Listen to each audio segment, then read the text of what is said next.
À présent, nous voyons un autre chapitre de ce livre de Abu Daoud Sharif, toujours dans ce grand titre de la pureté. Normalement, il doit y avoir les hadiths aussi affichés au tableau. Donc, un chapitre qui se nomme Babur Rajuli Yatabawwa'u li Bawlihi. C'est le chapitre sur la personne qui va à la recherche d'une terre molle avant d'uriner.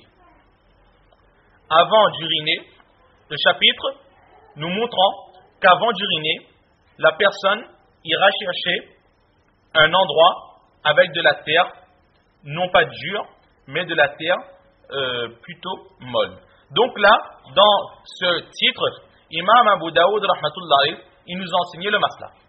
Le masla, c'est quoi? C'est que, il faut savoir aussi, que nous verrons au fur et à mesure que nous allons avancer, Inch'Allah, qu'Imam Abu Daoud, rahmatullahi, nous l'avions peut-être dit la semaine dernière, il essaie de mettre ces chapitres en place dans un ordre chronologique, logique. Donc tout d'abord, il nous a dit, éloignez-vous, et jusqu'à quelle distance s'éloigner? Jusqu'à ce que personne ne puisse nous voir. Maintenant, nous sommes dans un grand terrain vague, personne ne peut nous voir. Mais là aussi, dans ce terrain, à quel endroit est-il préférable d'accomplir ses besoins? Alors, Imam Abu Daoud, rahmatullah alayh, il nous dit, étant donné qu'en général, à chaque fois que nous allons accomplir nos besoins, la personne aura toujours une envie d'uriner.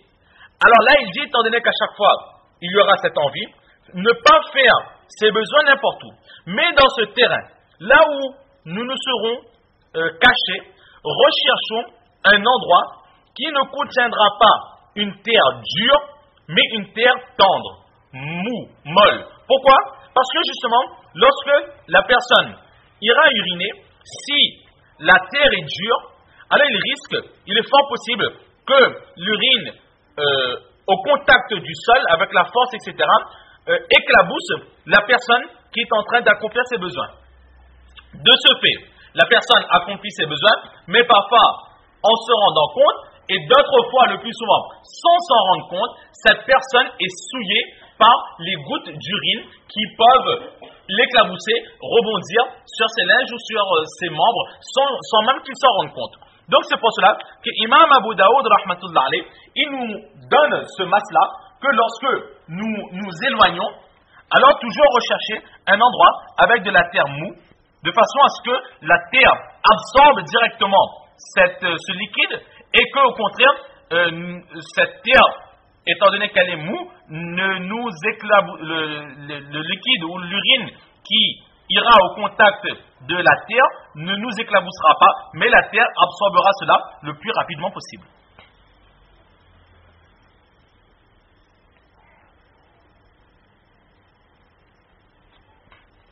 Alors, ici, le chapitre sur la personne qui yatabawwa'u li bawlihi. Yatabawwa'u signifie rechercher un endroit propice. Rechercher un endroit propice à ce que nous allons faire. Ici, en l'occurrence, li bawlihi, bawl qui signifie l'urine. Donc, avant d'aller uriner, rechercher un endroit propice. Et comment est-ce que nous avons traduit ici rechercher un endroit d'une terre mou?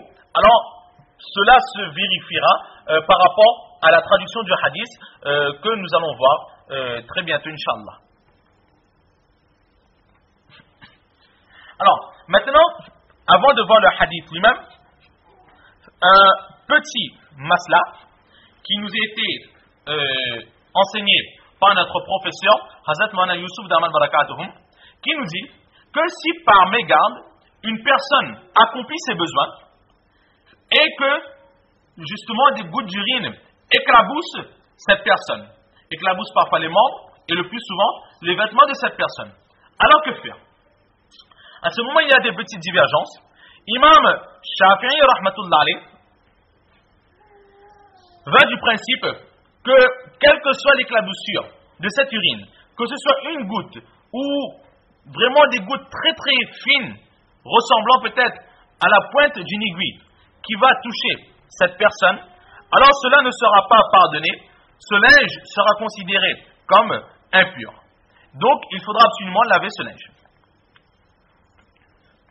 Imam Nawawi, rahmatullah alayh, qui est de l'école de Imam Shafi'i, rahmatullah alayh, part du principe que si c'est vraiment ce genre de petite éclaboussure, grosse comme la grosseur de la pointe d'une aiguille, que vraiment il est très très difficile de s'en préserver et qu'il est vraiment très très difficile de remarquer aussi que cela nous a touchés, alors il est du principe que cela est pardonné, étant donné que c'est vraiment quelque chose de très infime et vraiment très très difficile à s'en préserver.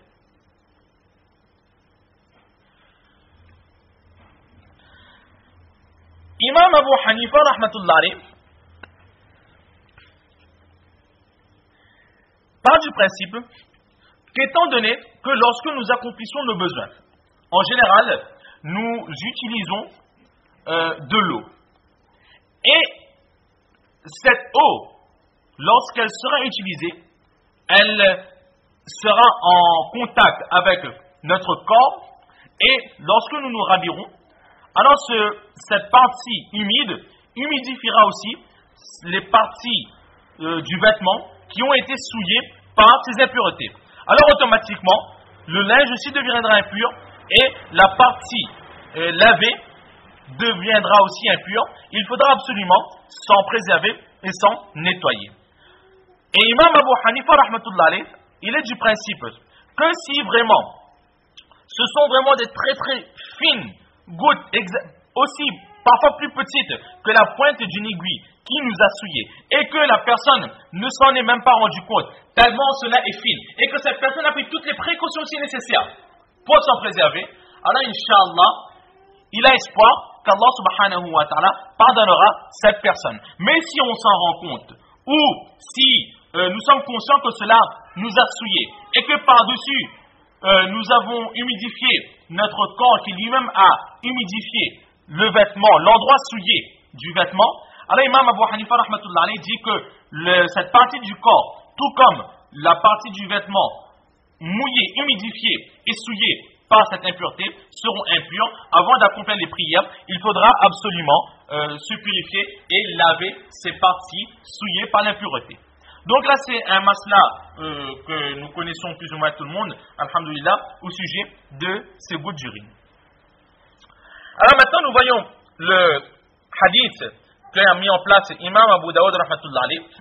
Donc Imam Abu Daoud rahmatullah alayh, il rapporte, il dit وَبِهِ قَالَ حَدَّثَنَا مُوسَى بْنُ إِسْمَعِيلَ قَالَ حَدَّثَنَا حَمَّادٌ قَالَ أَخْبَرَنَا أَبُو التِّيَاحِ قَالَ حَدَّثَنِي شيخ قال لما قدم عبد الله بن عباس البصرة فكان يحدث عن أبي موسى فكتب عبد الله إلى أبي موسى يسأله عن أشياء فكتب إليه أبو موسى أني كنت مع رسول الله صلى الله تعالى عليه وعلى آله وسلم